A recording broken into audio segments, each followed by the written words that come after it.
Assalamualaikum warahmatullahi wabarakatuh. Bismillah, alhamdulillah, wassalatu wassalamu ala rasulillah, la hawla wa la quwwata illa billah, amma ba'd. Anak-anak saya yang saya banggakan, kesempatan yang berharga ini akan saya gunakan yang pertama untuk meminta maaf yang sebesar-besarnya karena kesibukan fakultas dan universitas ini untuk melaksanakan kegiatan PBAK untuk adik-adik kelas Anda, karena itu kuliahnya kemudian mundur waktunya, hingga akhirnya kita bisa bertemu pada kesempatan kali ini. Anak-anak saya banggakan, pada kesempatan kali ini kita akan membahas tentang filsafat Barat dan filsafat Islam. Dalam hal ini sebenarnya kita sudah menyinggungnya pada kesempatan yang lalu, tetapi kita akan melakukan penekanan, stressing pada persoalan kritik antara filsafat Barat terhadap filsafat Islam, terus sebaliknya kritik filsafat Islam terhadap filsafat Barat. Ya. Yang pertama kita akan bahas dulu filsafat Barat. Ya. Sebagaimana kita ketahui dulu filsafat Barat secara besar kita bagi menjadi 4 periode. Yang pertama adalah Yunani kuno, yang kedua adalah abad tengah, yang ketiga adalah abad modern, dan yang keempat adalah era kontemporer.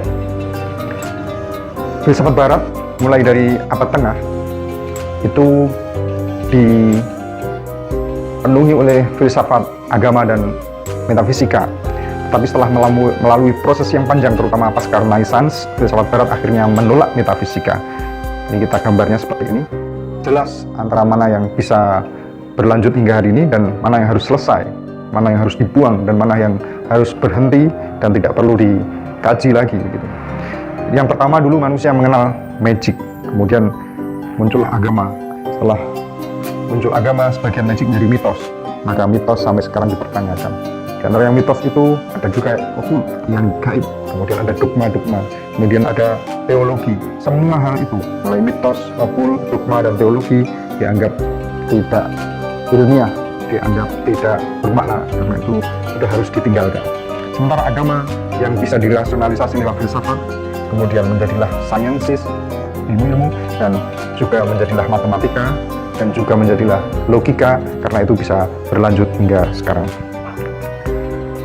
Ya, selanjutnya saya akan membahas beberapa kritik tokoh-tokoh terkemuka saja dalam periode modern atau sebelum modern dari filsafat Barat. Ini ada orang bernama Bacon dari Inggris, ya, tahun lahirnya 1220, tapi tahun meninggalnya belum ketemu.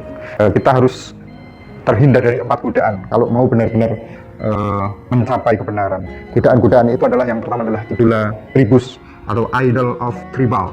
Jadi kalau mau sampai kepada kebenaran, kita tidak boleh terpengaruh, terpesona oleh perkataan atau oleh asumsi-asumsi atau oleh prasangka-prasangka yang dimiliki oleh orang awam tanpa adanya pertimbangan lebih lanjut dan kita terima begitu saja.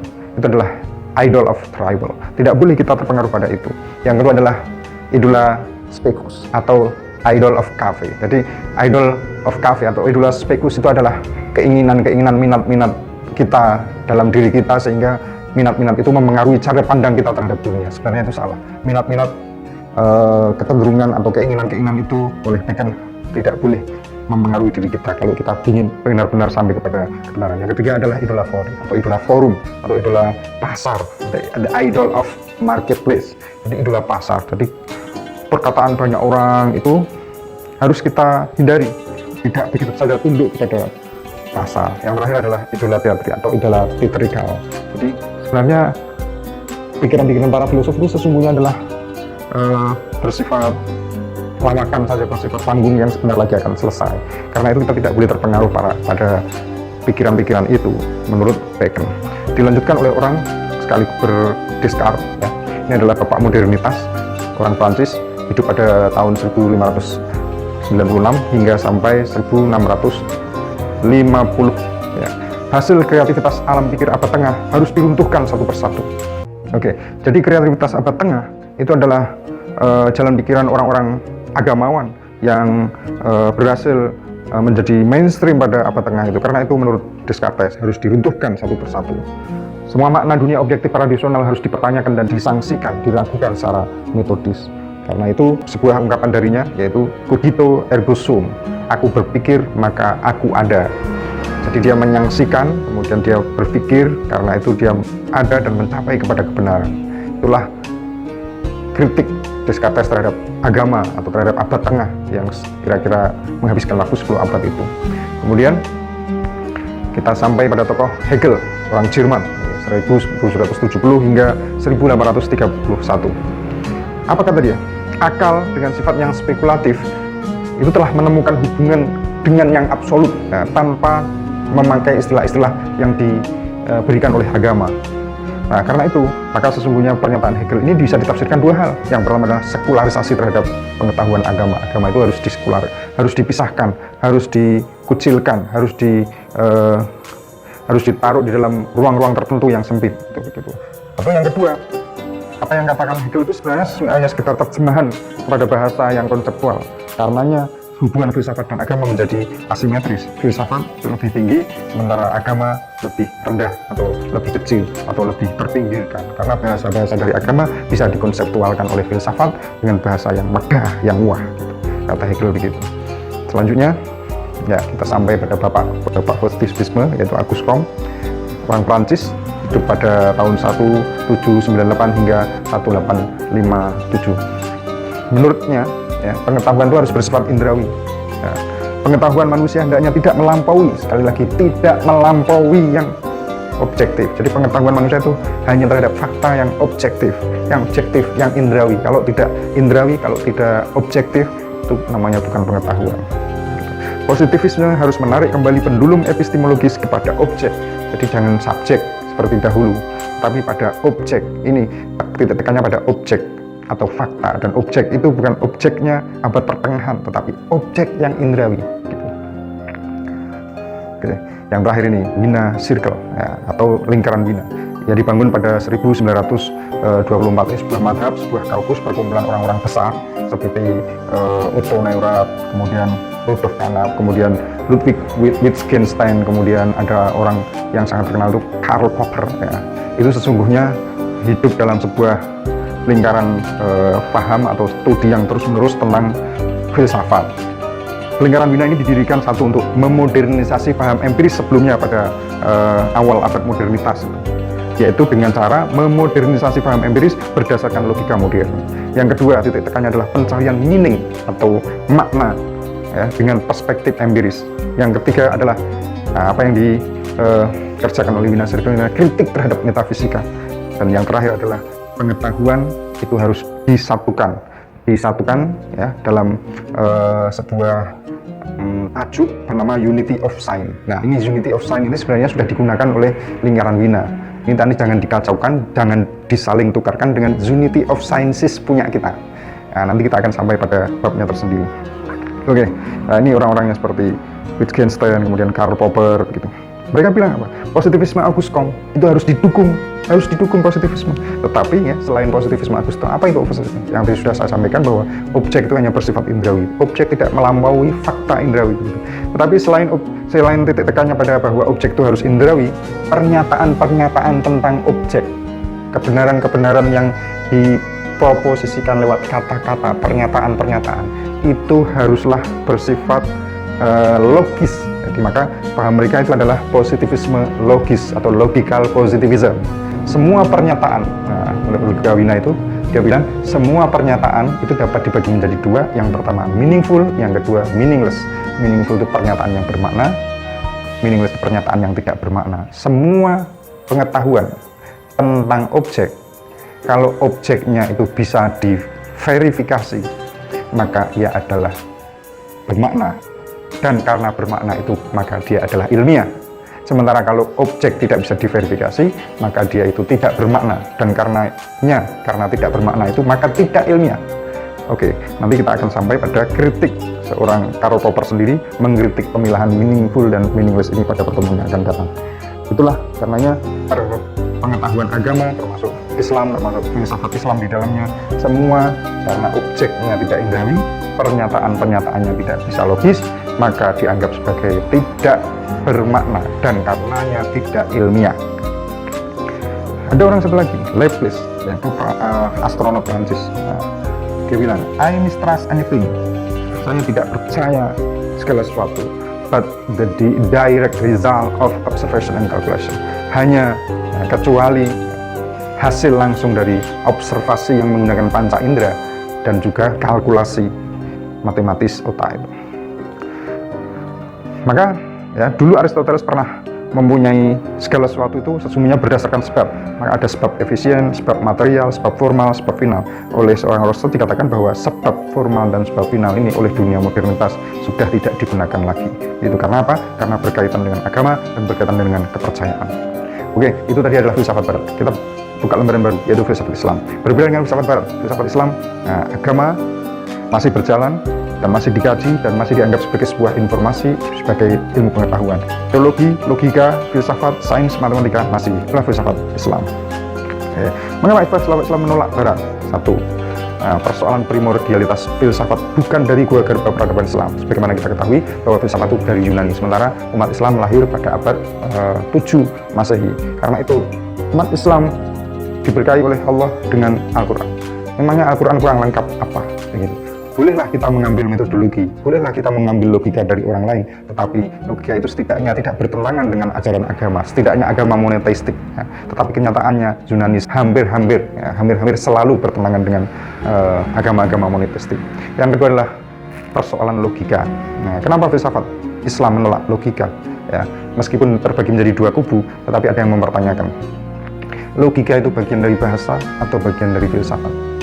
Kalau logika bagian dari bahasa, itu milik logik, itu milik bahasa Yunani saja, atau semua bahasa yang digunakan umat manusia ini di dalamnya ada unsur terdalam, yaitu berupa logika.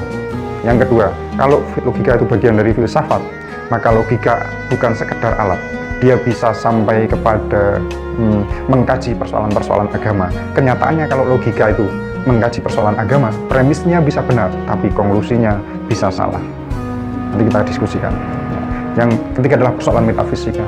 Kenapa Barat itu menolak metafisika, sementara kita ini pertama kali dikenalkan sejak manusia lahir atau sejak dulu sampai sekarang dikenalkan dengan persoalan metafisika.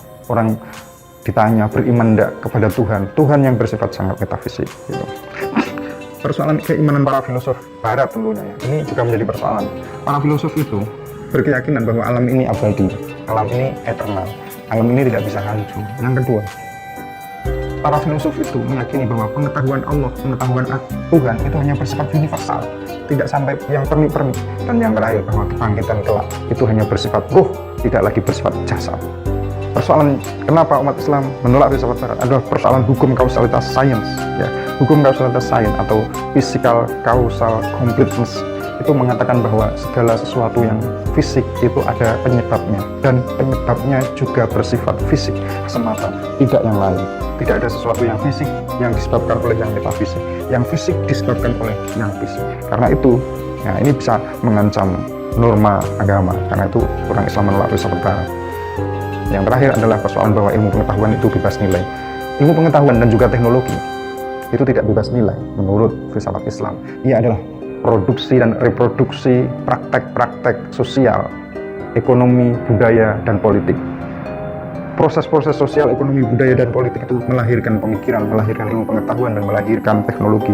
Dan teknologi itu sesungguhnya tidak hanya sekedar alat, tetapi teknologi sesungguhnya memainkan suatu peran politik, peran untuk distribusi kekuasaan dan pengendalian sosial. Itulah teknologi, itulah ilmu pengetahuan yang tidak bebas nilai menurut filsafat Islam. Oke, ini contoh Imam Syafi'i pernyataannya. Imam Syafi'i lahir di Gaza meninggal di Mesir pada tahun 820 Masehi. Beliau bilang, majahul nas, orang-orang itu tidak menjadi bodoh, walah talafu, dan mereka tidak akan berselisih illa litarkihim lisanal arab, kecuali karena mereka meninggalkan logika, meninggalkan bahasa, meninggalkan pemikiran orang Arab. Wa mailihim illa lisannya Aristo, dan kecenderungan mereka pada pemikiran Aristoteles. Oke. Selanjutnya Al-Farabi. Ini Al-Farabi mengatakan bahwa objek ilmu pengetahuan dalam filsafat Islam itu sesungguhnya berujung dari Tuhan, malaikat, benda-benda langit, kemudian sampai benda-benda di bumi. Ini semua menjadi objek ontologis dalam filsafat Islam. Sementara di Barat separuhnya lebih ditolak karena metafisika, karena tidak bermakna, karena tidak logis, dan seterusnya. Al-Ghazali, metodologi orang Barat apa? Empirisisme, logical empirisisme, indrawi, positif, tetapi kita lebih kaya. Al-awaliyat, kata Al-Ghazali, ini pengetahuan a priori, pengetahuan yang sejak dulu ada, yang tidak perlu dicek kebenarannya, orang sudah benar. Al-musyahadah, al-batiniyah, introspeksi diri sebagai pengetahuan. Al-mahsusat, al-dhahirat, nah ini indrawi yang di sana digunakan, di sini juga digunakan. At-tajribat, apa, percobaan di laboratorium, eksperimen. Al-mutawatirat, Al-Quran itu sampai kepada kita secara mutawatir, hadis-hadis Nabi sampai kepada kita secara mutawatir. Secara yang mutawatir seperti ini dianggap sebagai pengetahuan yang sah, yang valid. Di Barat yang tidak ada. Al-wahmiyat, hipotesis. Al-masyhurat, properti umum. Ya, Ghazali orang Iran, orang Khurasan. Ya. Sayyid Hussein Nasr secara aksiologis ilmu pengetahuan mengkritik Barat. Filsafat Barat terutama era modern menyebabkan krisis epistemologis, krisis ekologis, dan krisis eksistensial. Manusia menjadi hamba spiritual dan teraliniasi. Semua itu akibat dari pemberontakan era modern terhadap Tuhan, kata Sayyid Hussein Nasr. Karena itu mari kita simpulkan, Barat filsafat yang hanya terbatas ontologinya, terbatas pada bidang indrawi dan empiris. Filsafat Barat juga dilawankan dengan intuisi dan kepercayaan, pengetahuan yang sistematis berasal dari observasi, kajian, percobaan, dan juga dilakukan untuk menemukan sifat dasar dari apa yang dikaji. Sementara dalam Islam, ya, filsafat menjangkau metafisik, diperlukan intuisi dan kepercayaan. Matematika dan fisika tetap menjadi jelas kedudukannya. Teologi, arkeologi, eskatologi, psikologi, semua adalah ilmu pengetahuan. Ya, sumber filsafat di Barat adalah indera, hanya memahami ruang, memahami pengalaman fenomenal. Metodenya membaca, observasi, eksperimen, objektif, generalisasi, induksi. Filsafat didapat dari murni upaya manusia. Sementara dalam Islam, sumber filsafat adalah indera, akal, hati, dan wahyu. Dapat memahami ruang dan waktu, dapat memahami pengalaman eksistensial. Metodenya bertambah juga dengan menyucikan diri, mendekatkan diri pada Tuhan, kontemplatif, kemudian tafakur, tadabbur alam. Itu merupakan bagian dari cara untuk mendapatkan ilmu pengetahuan. Filsafat datang dari Allah dan juga upaya manusia. Oke. Yang terakhir, Barat memberikan kemudahan di dunia. Alam bebas dari campur tangan Tuhan. Agama ditinggalkan karena tidak menjanjikan kesejahteraan. Wahyu tidak penting, ya, karena tidak dapat dibuktikan secara indrawi. Kemudian keselamatan manusia menjadi terancam. Itulah Barat. Sementara Islam mengarahkan kemudahan di dunia dan akhirat. Alam diciptakan dan diawasi oleh Tuhan. Agama masih penting. Wahyu sebagai sumber paling penting, ya. Filsafat, wahyu sebagai sumber filsafat, dan keselamatan manusia dijanjikan. Kiranya demikian yang dapat saya sampaikan. Semoga bermanfaat, dan terima kasih. Assalamualaikum warahmatullahi wabarakatuh.